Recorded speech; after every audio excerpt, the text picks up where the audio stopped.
جہنم کی آگ سے گھر کو بچانا ہے، گھر میں نماز کا ماحول پیدا کرو۔ میں وہ حدیث پڑھ رہا تھا، اللہ کے نبی نے فرمایا کہ 3 لوگ ایسے ہیں جن کی طرف قیامت کے دن اللہ تعالیٰ نہ دیکھے گا نہ بات کرے گا۔ نمبر 1، العاق لوالدیہ، اپنے ماں باپ کو ستانے والا۔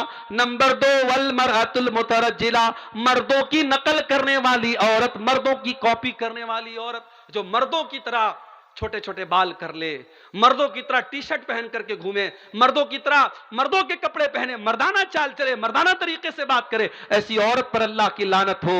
اور تیسرا کون ہے؟ الدیوس، وہ بغیرت مرد، وہ بغیرت باپ، وہ بغیرت شوہر، وہ بغیرت بھائی، الذی یقر فی اہلہ الخبث، جس کے گھر میں بے پردگی ہو رہی ہے، جس کے گھر میں بے حیائی ہو رہی ہے اور اس کو کوئی فرق نہیں پڑ رہا ہے۔ اس لیے جو باپ اپنی بیٹی کو بے پردہ گھما رہا ہے، جو شوہر اپنی بیوی کو بے پردہ گھما رہا ہے، وہ اپنی جہنم تیار کر رہا ہے، اپنے آپ کو اور اپنی فیملی کو جہنم کی آگ میں لے کے جا رہا ہے، جبکہ ہمارا کام اپنے پریوار کو جہنم کی آگ سے بچانا ہے میرے بھائی۔ لیکن یہاں ایک بات اور سمجھ لیجیے، کسی گھر میں ایسا بھی ہو رہا ہے، گھر کے باہر بڑا پردہ ہے صاحب، لڑکی جب بھی نکلتی ہے سر سے پیر تک نقاب میں نکلتی ہے، ماں بھی نقاب میں، بیٹی بھی نقاب میں، بہن بھی نقاب میں، لیکن گھر کے اندر کا ماحول بڑا خراب ہے۔ گھر کے اندر بھابھی اور دیور میں بڑا ہنسی مذاق چل رہا ہے، دیور بڑی بےہودہ اور گندی باتیں بھابھی سے کر رہا ہے، اور بھابھی کہتی ہے ارے یہ تو میرا دیور ہے، مذاق میں اڑا دیتی ہے۔ یہ یاد رکھنا چاہیے میرے بھائیوں، دیور اور بھابھی کا رشتہ غیر محرم کا رشتہ ہے۔ ہمارے اسلام میں بھابھی ماں کے برابر نہیں ہے اور دیور بیٹے کی برابر نہیں ہے۔ دیور اور بھابھی میں اگر بھائی کا انتقال ہو جائے تو وہ دیور اپنی بھابھی سے شادی کر سکتا ہے، یا بھائی اگر اپنی بیوی کو طلاق دے دے تو دیور بھابھی کی شادی ہو سکتی ہے، وہ غیر محرم کا رشتہ ہے۔ اس لیے اللہ کے نبی نے فرمایا کہ غیر عورتوں کے پاس تنہائی میں مت جاؤ۔ تو سوال کیا گیا ہے اللہ کے نبی افرأیت الحموا، اے اللہ کے رسول، شوہر کے جو قریبی رشتہ دار ہیں، جیسے دیور ہے اپنی بھابھی کے لیے یا جیجا ہے اپنی سالی کے لیے، تو اے اللہ کے نبی کیا دیور اپنی بھابھی کے پاس اکیلے میں جا سکتا ہے؟ کیا جیجا اپنی سالی کے پاس اکیلے میں جا سکتا ہے؟ اللہ کے پیارے نبی نے فرمایا الحم الموت، دیور اپنی بھابھی کے لیے موت ہے، جیجا اپنی سالی کے لیے موت ہے۔ موت کیوں کہا؟ علماء نے اس کی شرح میں لکھا کیونکہ اگر دیور بھابھی میں ناجائز رشتے نے اگر جنم لے لیا تو چونکہ بھابھی شادی شدہ ہے اور شادی شدہ عورت اگر زنا کرے اسلام میں سزا کیا ہے؟ سزائے موت ہے۔ تو اگر دیور بھابھی کے بیچ میں پردہ نہیں رکھا گیا تو یہ سزائے موت میں جا کے ختم ہوگا۔ اس لیے اللہ کے نبی نے دیور بھابھی کے رشتے کو موت قرار دیا ہے۔ بڑی خطرناک بات ہے میرے بھائی، ہمیں اپنے گھروں کا جائزہ لینا چاہیے۔ آج بہت سارے گھروں میں محرم غیر محرم کا کوئی فرق نہیں ہے۔ لڑکا اپنے دوستوں کو گھر میں لے کے آتا ہے، کمرے میں بٹھاتا ہے، بہن سے آ کے کہتا ہے میرے دوست لوگ آئے چائے بنا دو۔ بہن چائے بناتی ہے اور چائے کی کپ لا کر کے اپنے بھائی کے دوستوں کے سامنے رکھ رہی ہے۔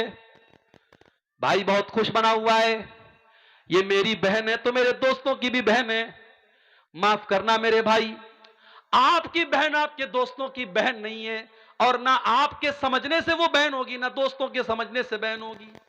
بہن کو چاہیے کہ وہ بھائی کے دوستوں سے پردہ کرے، آپ کو چاہیے کہ اپنی بہن کو اپنے دوستوں کے سامنے نہ لائیں، اپنی بیوی کو اپنے دوستوں کے سامنے نہ لائیں، اپنی جوان بیٹی کو اپنے محلے کے غیر مردوں سے جس طریقے سے بچاتے ہو ان رشتہ داروں سے بھی بچاؤ جو آپ کی بیٹی کے لیے غیر محرم ہیں۔ اسلام نے اگر ہم کو حکم دیا ہے کہ زنا کے قریب مت جاؤ تو اسلام نے ان راستوں کو بھی بند کیا ہے جہاں سے زناکاری گھر میں آ سکتی ہے۔ قرآن کہتا ہے وَلَا تَقْرَبُوا الزِّنَا إِنَّهُ كَانَ فَاحِشَةً وَسَاءَ سَبِيلًا، زنا کے قریب بھی نہ جانا، یہ بہت گندا راستہ ہے، بہت برا راستہ ہے۔ اب زنا کے قریب لے جانے والا راستہ کون کون سا ہے؟ قرآن کہتا ہے وَقُلْ لِلْمُؤْمِنِينَ يَغُضُّوا مِنْ أَبْصَارِهِمْ وَيَحْفَظُوا فُرُوجَهُمْ، اے نبی ایمان والے مردوں سے کہہ دو جب وہ راستے میں چلا کرے تو اپنی نگاہوں کو نیچی رکھا کریں اور اپنی شرمگاہ کی حفاظت کریں۔ یہ بھی یاد رکھو اگر عورت کو پردے کا حکم ہے تو مرد کو اپنی نظروں کو جھکانے کا حکم ہے۔ وہ ایک شاعر کہتا ہے سبھی ہم ہی سے کہتے ہیں نگاہیں اپنی نیچی رکھ، سبھی ہم ہی سے کہتے ہیں نگاہیں اپنی نیچی رکھ، کوئی ان سے نہیں کہتا نہ نکلے یوں عیاں ہو کر۔ شاعر کہتا ہے کوئی عورتوں سے نہیں کہتا کہ وہ بے پردہ ہو کر کے نہ نکلے، سب ہم سے کہتے ہیں نگاہیں اپنی نیچی رکھ۔ اور اکبر الہ آبادی کا بڑا مشہور شعر ہے، بے پردہ نظر آئیں کل جو چند بیبیاں، اکبر زمین میں غیرت قومی سے گڑ گیا، پوچھا جو ان سے آپ کا پردہ وہ کیا ہوا، کہنے لگی کہ عقل پہ مردوں کے پڑ گیا۔ تو اگر عورتوں کو پردے کا حکم ہے تو مردوں کو اپنی نظروں کو جھکانے کا بھی حکم ہے، ان دونوں پر عمل ہونا ضروری ہے۔ اگر سماج میں عورت پردے میں نکلے گی اور مرد کی نظر نہیں جھکے گی تب بھی سماج میں اصلاح نہیں ہو سکتی۔ عورت کو پردے میں نکلنا ہے اور مرد کو اپنی نظر جھکا کے چلنا ہے۔ قرآن نے تو یہاں تک بیان کیا، وَلْيَضْرِبْنَ بِخُمُرِهِنَّ عَلَىٰ جُيُوبِهِنَّ، اے ایمان والی عورتوں جب تم اپنے گھر کے اندر رہا کرو تو اپنے سینے پر، اپنے گریبان پر دوپٹہ ڈال کے رہا کرو۔ بھائی کے سامنے، باپ کے سامنے، اپنے سسر کے سامنے بھی تمہارا دوپٹہ تمہارے سینے پر ہونا چاہیے۔ کہیں ایسا نہ ہو کہ ان محرم رشتہ داروں کے سامنے تم دوپٹے کے بغیر چلی جاؤ۔ او میری پیاری ماں بہنوں، جو اسلام اتنا سختی کے ساتھ آپ کو حکم دے رہا ہے کہ بھائی اور بیٹے کے سامنے بھی آپ کو اپنا دوپٹہ اپنے گریبان پہ رکھنا ہے، وہ اسلام اس بات کی اجازت کیسے دے دے گا کہ آپ فیس بک کے اوپر اپنے فوٹو ڈالیں، آپ واٹس ایپ کے اسٹیٹس پر اپنے فوٹو ڈالیں، آپ شادی کی تیاری کر رہی ہیں اور اپنے ہاتھوں میں مہندی کی ڈیزائن لگا کے مہندی کا فوٹو آپ انٹرنیٹ پہ ڈالیں؟ نہیں نہیں میری پیاری ماں بہنوں، قرآن کہتا ہے وَلَا يُبْدِينَ زِينَتَهُنَّ، اے ایمان والی عورتوں اپنی خوبصورتی کو اپنے غیر مردوں کے سامنے کبھی ظاہر نہ کرنا۔ قرآن نے ایک لفظ استعمال کیا، خوبصورتی کو ظاہر مت کرو۔ اب مجھے بتا دو عورت کا سر سے پیر تک کون سا ایسا حصہ ہے جو خوبصورتی میں داخل نہیں ہے؟ اس کا مطلب یہ ہوا کہ اسے سر سے پیر تک مکمل نقاب اور پردے میں رہنا ہے، اسے اپنے حسن کی نمائش نہیں کرنی ہے۔ اور قرآن یہاں تک کہتا ہے وَلَا يَضْرِبْنَ بِأَرْجُلِهِنَّ لِيُعْلَمَ مَا يُخْفِينَ مِنْ زِينَتِهِنَّ، اے ایمان والی عورتوں جب تم پائل پہن کر کے اپنے گھر میں چلا کرو تو زور زور سے زمین پر پاؤں مار کے نہ چلا کرو، تمہارے پائل کی جھنکار غیر مردوں تک پہنچے یہ اسلام کو گوارا نہیں ہے۔ جو اسلام ایک عورت کے پائل کی آواز کو غیر مردوں تک جانے کی اجازت نہیں دیتا ہے، وہ اسلام اس بات کی اجازت کیسے دے گا کہ عورت اپنی خوبصورتی کی نمائش کرے؟ قرآن تو یہاں تک کہتا ہے فَلَا تَخْضَعْنَ بِالْقَوْلِ فَيَطْمَعَ الَّذِي فِي قَلْبِهِ مَرَضٌ، اے نبی کی عورتوں، اے نبی کی بیویوں، جب تمہیں کسی غیر مرد سے بات کرنا پڑے تو تم ایسی آواز میں بات مت کرو جس میں مٹھاس پائی جاتی ہو، جس میں نرمی پائی جاتی ہو، بلکہ تم کڑک انداز میں بات کرو۔ جیسے آج کے دور میں موبائل کا دور ہے، موبائل پر کسی رانگ نمبر سے کال آ سکتا ہے۔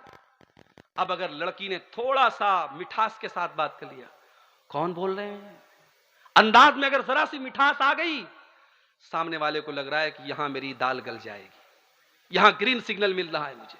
اور جہاں اس نے کڑک انداز میں بات کر لی، کون بول رہے ہیں، کس سے بات کرنی ہے آپ کو؟ جہاں سختی سے گڑک کر کے بات کی، سامنے والے بیچارہ اس کا جتنا اس کا شباب، اس کا جو ہے جوش اٹھا تھا وہیں پر وہ بیٹھ جائے گا۔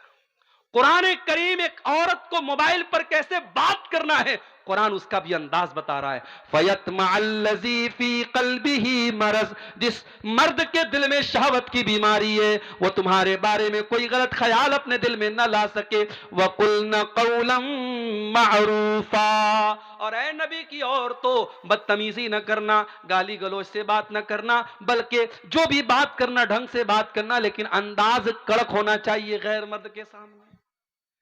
اسی لیے علماء پسند نہیں کرتے ہیں کہ عورت یوٹیوب پر آ کر کے تقریر کرے۔ ہمارے بعض مردوں کو بڑی اچھی لگتی ہے، محترمہ فلاں کی تقریر ہم بڑے شوق سے سنتے ہیں۔ ٹھیک ہے، اسلام میں منع نہیں ہے، عورت بیان کر سکتی ہے، مگر عورت کا بیان عورتوں کے درمیان ہو تو اچھا ہو۔ ایک جنرل پلیٹ فارم پہ جہاں مرد بھی سن رہے ہیں عورتیں بھی سن رہی ہیں، مناسب نہیں ہے۔ اس لیے کہ غیر محرم سے قرآن کہہ رہا ہے کہ عورت جب بات کرے کڑک انداز میں بات کرے۔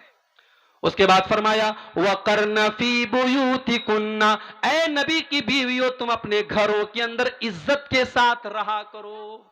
عورت اپنے گھر میں رہے، بلا ضرورت وہ نوکری نہیں کر سکتی، بلا ضرورت وہ گھر کے باہر نہیں جائے گی۔ ہاں بیوہ ہو گئی، شوہر کمانے والا نہیں ہے، بچوں کو پالنا ہے، جائز حد میں رہ کر، پردے میں رہ کر کے ٹیچنگ کر سکتی ہے، پڑھا سکتی ہے، کوئی جائز کام کر سکتی ہے، مگر عورت کا کام کمانا نہیں، کمانا مرد کا کام ہے، عورت کا کام گھر کو سنبھالنا ہے۔ وَقَرْنَ فِي بُيُوتِكُنَّ، اے نبی کی عورتوں تم عزت اور وقار کے ساتھ اپنے گھروں میں رہا کرو۔ وَلَا تَبَرَّجْنَ تَبَرُّجَ الْجَاهِلِيَّةِ الْأُولَىٰ، اور جب تمہیں گھر کے باہر نکلنا پڑے، کہیں شادی میں جانا پڑے، کسی فنکشن میں جانا ہو، کسی پروگرام میں جانا ہو، جلسے میں جانا ہو، کہیں پر بھی تم کو جانا ہو، بن سنور کر کے، بن ٹھن کر کے، اپنے حسن کی نمائش کر کے نہ نکلنا جیسے دور جاہلیت میں عورتیں نکلا کرتی تھی۔ اسلام تو یہاں تک کہتا ہے اگر مسجد میں عورت کے نماز پڑھنے کا انتظام ہے، عورت مسجد میں نماز پڑھنے آ رہی ہے تو وہاں پر بھی وہ خوشبو لگا کر کے نہ آئے، اگر وہ خوشبو لگا کر کے آتی ہے اللہ کے پیارے نبی فرماتے ہیں وہ واپس جائے اور غسل کرے، اور جب تک اپنے بدن سے خوشبو کا وہ اثر نہیں ہٹا دے گی اس کی نماز اللہ تعالیٰ کے قبول نہیں ہوگی۔ اسلام اس معاملے میں اتنا سخت ہے میرے بھائی۔ اس کے بعد فرمایا وَأَقِمْنَ الصَّلَاةَ وَآتِينَ الزَّكَاةَ، اے ایمان والی عورتوں نماز قائم کیا کرو۔ ارے مولی صاحب چھوٹا سا بچہ ہے، پیشاب کر دیتا ہے، یہاں بیچارہ شوہر مہینے میں 3-3 ہزار روپیہ بچے کے پیمپر پر خرچ کر رہا ہے، تب بھی اس کو کہتی ہے کہ پیشاب کر دیتا ہے، نماز کیسے پڑھوں گی؟ حضرت فاطمہ نے کیا حسن حسین کی پرورش نہ کی تھی؟ کیا حضرت خدیجہ نے اپنی بیٹیوں کو پالا نہیں تھا؟ میری پیاری ماں بہنوں، اس زمانے میں پیمپر بھی نہیں تھا، اس زمانے میں لکڑی جلا کر کی آگ جلا کرتی تھی، اس زمانے میں گیس کا چولہا بھی نہیں تھا، اس زمانے میں کپڑے ہاتھ سے دھوئے جاتے تھے، اس زمانے میں واشنگ مشین نہیں تھی۔ آج تو اللہ نے بہت ساری نعمتوں سے آپ کو نوازا ہے، آج تو گاؤں دیہات میں بھی یہ نعمتیں پہنچ چکی ہیں۔ میری پیاری ماں بہنوں نماز پڑھنے میں کوئی بہانہ نہ کرنا، نماز اپنے ٹائم سے آپ کو پڑھنا ہے، جیسے مردوں کے اوپر نماز فرض ہے آپ کے اوپر بھی نماز فرض ہے، بلکہ میں تو کہتا ہوں عورت کے لیے جنت میں جانا زیادہ آسان کام ہے۔ آج تک آپ نے وہ حدیث سنی ہے عورتیں جہنم میں زیادہ جائیں گی، عورتیں بیچاری ایک دم ڈر گئی ہم لوگ جہنم میں زیادہ جائیں گے، لیکن عورت جنت میں بھی جا سکتی ہے، بہت آسان طریقہ بتا رہا ہوں، 4 کام کر لے عورت جنت میں چلی جائے گی۔ اللہ کے پیارے نبی فرماتے ہیں اَيُّمَا امْرَأَةٍ صَلَّتْ خَمْسَهَا وَصَامَتْ شَهْرَهَا وَأَطَاعَتْ زَوْجَهَا وَأَحْسَنَتْ فَرْجَهَا، جو عورت 5 ٹائم کی نماز کی پابندی کرے، رمضان کا روزہ رکھے، اپنے شوہر کی اطاعت کرے اور اپنی عزت و آبرو کی حفاظت کرے، دخلت من ای ابواب الجنت شاءت، جنت کے 8 دروازے اس کے لیے کھول دیے جائیں گے۔ اے اللہ کی نیک بندی تو جس گیٹ سے جنت میں جانا چاہے جا سکتی ہے۔ او میری پیاری ماں بہنوں، اگر جہنم میں عورتیں زیادہ جائیں گی تو آپ یہ کیوں بھول گئی کہ ایسی عورتیں بھی دنیا میں پیدا ہوئی ہیں جن کو مریم کہا جاتا ہے، جن کو آسیہ کہا جاتا ہے۔ آسیہ فرعون کی بیوی، فرعون جیسے ظالم انسان کی بیوی، فرعون اتنا بڑا ظالم ہے اور اللہ نے اس کی بیوی کو ایمان والا بنا دیا، اور یہ اللہ کی نیک بندی جب اللہ کے اوپر ایمان لاتی ہے فرعون اپنے محل سے نکال دیتا ہے اور زنجیروں میں جکڑ دیتا ہے، اپنے محل کو چھوڑ کر کے، اپنے شوہر کی حویلی کو چھوڑ کر کے جیل کی تاریکی میں، جیل کے اندر اپنی زنجیروں میں جکڑی ہوئی فرعون کی بیوی اللہ سے دعا کرتی ہے رب ابن لی عندک بیتا فی الجنہ ونجنی من فرعون وعملہ ونجنی من القوم الظالمین۔ اے اللہ تیری توحید کے لیے، تیرے دین کے لیے، اے اللہ میں نے فرعون کا محل چھوڑ دیا، اے اللہ اپنی اس بندی کو تو جنت میں ایک محل عطا فرما دے، اے اللہ اس ظالم فرعون سے مجھ کو نجات دے دے۔ اللہ نے قیامت تک کے ایمان والوں کے لیے فرعون کی بیوی کو آئیڈیل اور نمونہ بنا دیا۔ اس کا مطلب یہ ہوا اللہ کے یہاں یہ نہیں دیکھا جائے گا کہ رشتہ کیسا تھا، اللہ کے یہ دیکھا جائے گا کردار کیسا تھا۔ حضرت نوح علیہ السلام کی بیوی اور حضرت لوط علیہ السلام کی بیوی، دونوں نبیوں کی بیوی ان کے اوپر ایمان نہیں لائی، اتنے بڑے نبیوں کی بیوی ایمان نہیں لائی تو قرآن کہتا ہے فَخَانَتَاهُمَا فَلَمْ يُغْنِيَا عَنْهُمَا مِنَ اللَّهِ، حضرت نوح علیہ السلام کی بیوی جہنم میں جائے گی، حضرت لوط علیہ السلام کی بیوی جہنم میں جائے گی، نبی کی بیوی ہے اور ایمان نہیں لائی تو جہنم میں چلی گئی، اور فرعون کی بیوی ہے اور ایمان لائی تو جنت میں چلی گئی۔ میری پیاری ماں اور بہنوں، آپ کا کردار ایسا ہونا چاہیے۔ آپ کے لیے مثال مریم ہے اور آپ کے لیے مثال آسیہ ہے۔ قرآن کہتا ہے وَأَقِمْنَا الصَّلَاةَ، نماز قائم کرو، وَآتِينَا الزَّكَاةَ، زکوٰۃ دیا کرو۔ عورت جو زیور پہنتی ہے، عورت جو کنگن پہنتی ہے، جو گلے میں ہار پہنتی ہے، جو کان میں ایئر رنگ پہنتی ہے، اگر سونے کا ہار ہے، سونے کا زیور ہے اور 85 گرام یا اس سے زیادہ کا ہے، اور چاندی کا زیور ہے اور 595 گرام یا اس سے زیادہ ہے، اس پر سال میں 2.5% زکوٰۃ دینا ہے۔ عورت کو اگر شوہر زکوٰۃ نکال دے بہت اچھی بات ہے، اگر شوہر نہیں نکال رہا ہے تو بیوی کو اس کی زکوٰۃ نکالنی پڑے گی۔ اس کے بعد اللہ فرماتا ہے وَأَطِيعْنَا اللَّهَ وَرَسُولَهُ، اے ایمان والی عورتوں تم اللہ کی اطاعت کرتی رہنا اور رسول کی اطاعت کرتی رہنا۔ انما یرید اللہ لیذھب عنکم الرجس اہل البیت ویطہرکم تطہیرا۔ اے نبی کے گھر کی عورتوں، اللہ یہ حکم اس لیے دے رہا ہے کیونکہ اللہ تم کو ہر گندگی سے پاک اور صاف کرنا چاہتا ہے۔ اس کے بعد فرمایا وَذْكُرْنَ مَا يُتْلَى فِي بُيُوتِكُنَّ مِنْ آيَاتِ اللَّهِ وَالْحِكْمَةِ، اے نبی کی عورتوں تمہارے گھروں میں قرآن و حدیث کا درس ہوتا ہے، قرآن پڑھا جاتا ہے اور حدیث پڑھی جاتی ہے، اس کو یاد کیا کرو۔ آج ہماری عورتیں قرآن و حدیث کیا یاد کریں گی؟ بریلی کا نیوز آپ نے سنا ہوگا، مدرسے میں پڑھی ہوئی لڑکی آج مرتد ہو گئی اور کسی غیر کے ساتھ بھاگ گئی۔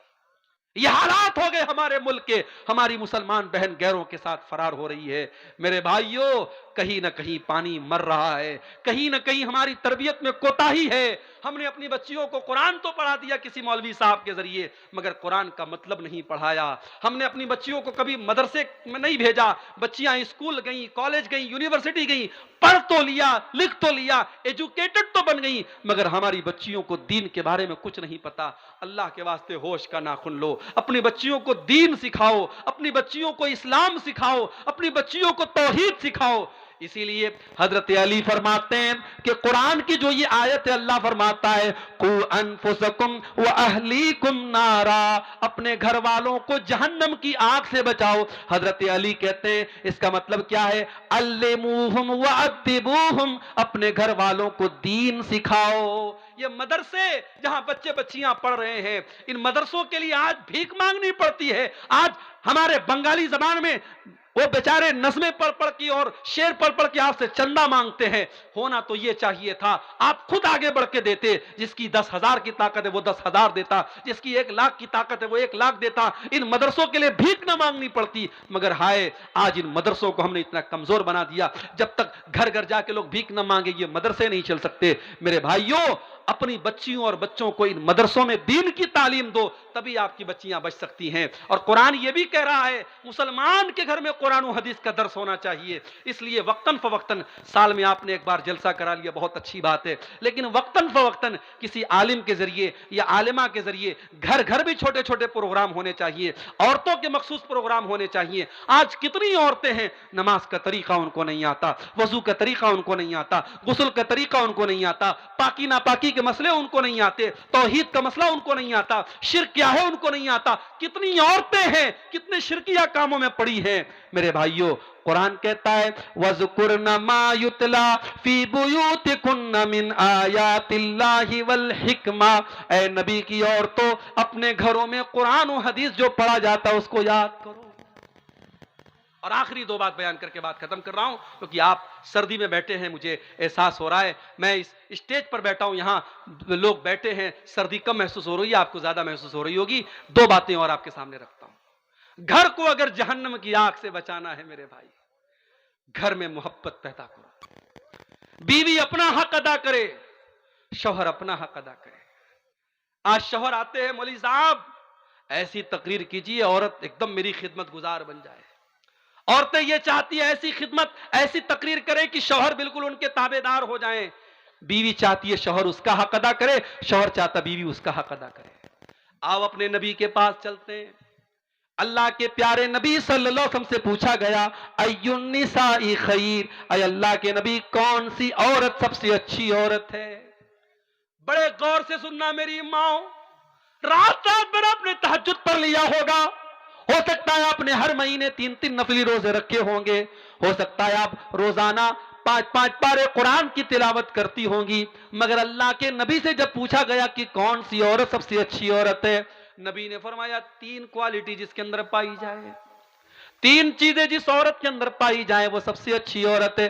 التی تسرہ اذا نظر، جب شوہر دیکھے تو خوش ہو جائے۔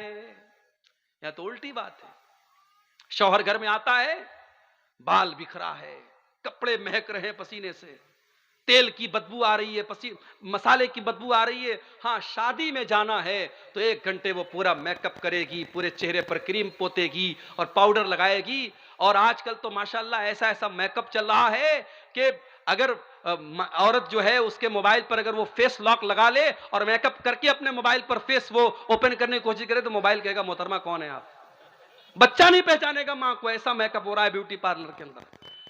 تو شوہر کے لیے کوئی میک اپ نہیں کر رہی ہے، جبکہ تیرے میک اپ کا حقدار تیرا شوہر ہے۔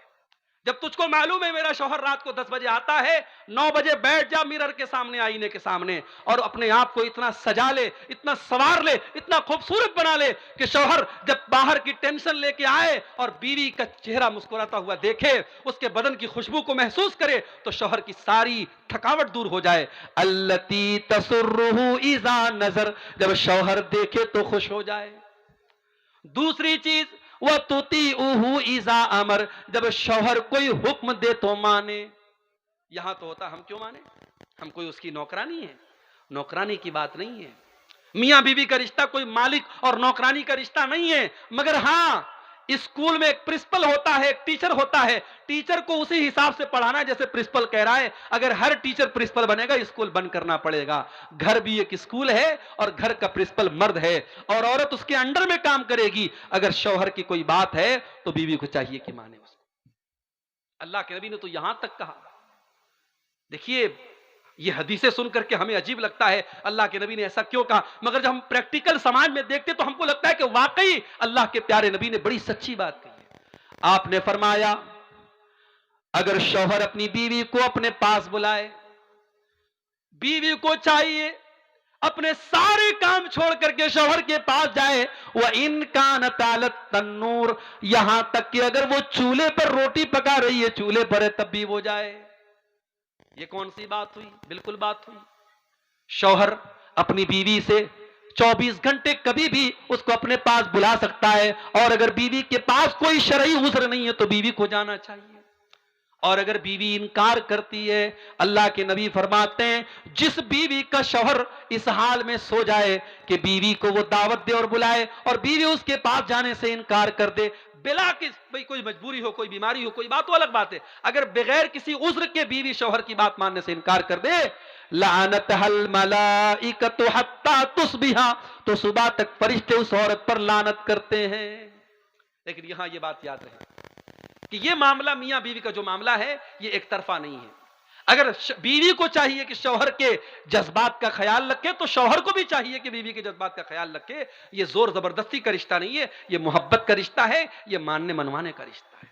اور تیسری چیز وَلَا تُخَالِفْهُ فِي نَفْسِهَا وَمَالِهِ بِمَا يَكْرَهُ، بہترین عورت کی تیسری نشانی کہ وہ عورت اپنے مال، اپنی آبرو کے سلسلے میں اور شوہر کے مال کے سلسلے میں کوئی ایسا کام نہ کرے جو شوہر کو ناپسند ہے۔ شوہر کی الماری کی چابی اس کے ہاتھ لگ گئی، اب اڑا رہی ہے پیسہ، شاپنگ خوب کر رہی ہے، اب شوہر نے وہ پیسہ کس ضرورت کے تحت رکھا ہے، شوہر کو بغیر بتائے اس کا پیسہ اڑا رہی ہے، غلط ہے یہ۔ یا شوہر نے منع کر دیا فلاں کو گھر میں مت آنے دینا، اس کو گھر میں آنے دے رہی، یہ غلط ہے۔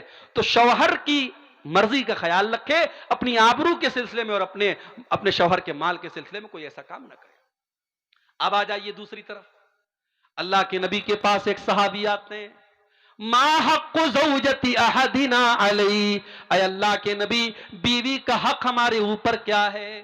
آج کوئی مرد مولوی سے یہ سوال نہیں کرتا، سب یہ چاہتے بیوی کو میرے ساتھ کیا کرنا چاہیے، یہ بتاؤ مولوی صاحب۔ لیکن صحابی الٹا سوال کر رہے ہیں، ما حق زوجتی احدنا علیہ، اے اللہ کے نبی بیوی کا حق ہمارے اوپر کیا ہے؟ آپ نے فرمایا ان تطعمھا اذا طعمت، جو تم کھاؤ اپنی بیوی کو کھلاؤ۔ تم باہر کھا رہے ہو دیسی مرغا اور بیوی کو گھر میں بھات کھلا رہے ہو؟ تم باہر بہترین چیزیں کھا رہے ہو اور بیوی کو اس سے محروم کرو؟ نہیں، جو تم کھاؤ بیوی کو کھلانے کی کوشش کرو۔ وَتَقْسُوَهَا إِذَا اكْتَسَيْتَ، اور جس معیار کا کپڑا تم پہنتے ہو اسی اسٹینڈرڈ اور معیار کا کپڑا اپنی بیوی کو پہناؤ۔ اگر تم مہنگے کپڑے پہنتے ہو، تم برانڈڈ کپڑے پہنتے ہو، تو بیوی کو بھی اچھا کپڑا پہناؤ۔ وَلَا تَضْرِبِ الْوَجْهَ، اور کبھی بیوی کے چہرے پر ہاتھ نہ اٹھانا، کبھی بیوی کے چہرے پر نہ مارنا۔ وَلَا تُقَبِّ، اور کبھی بیوی سے گالی گلوچ نہ کرنا۔ وَلَا تَهْجُرْ إِلَّا فِي الْبَيْتِ، اور جتنا بھی جھگڑا ہو جائے، میاں بیوی کا جھگڑا گھر کے باہر نہ جائے، اس کو کبھی گھر کے باہر نہ نکالنا۔ یہ بیوی کا حق ہے آپ کے اوپر۔ اور آپ ایک بات یاد رکھیے میرے بھائی، آپ ماشاءاللہ بڑے چہرے پر شرعی داڑھی ہے، ماتھے پر سجدے کا نشان ہے، 5 ٹائم کی نماز کے آپ پابند ہیں، رات میں تہجد بھی پڑھتے ہیں، مگر ایک چیز اگر آپ کے اندر نہیں ہے، آپ اپنی بیوی کے ساتھ اچھے شوہر نہیں ہیں، تو آپ اچھے نہیں ہیں میرے بھائی۔ اللہ کے نبی فرماتے ہیں خیرکم خیرکم لأہلہ وانا خیرکم لأہلی، تم میں سب سے بہترین انسان وہ ہے جو اپنے پریوار کے لیے، اپنے بیوی بچوں کے لیے بہترین ہو، اور میں اپنی بیوی بچوں کے لیے بہت اچھا ہوں، میں ایک اچھا شوہر بھی ہوں، میں ایک اچھا باپ بھی ہوں۔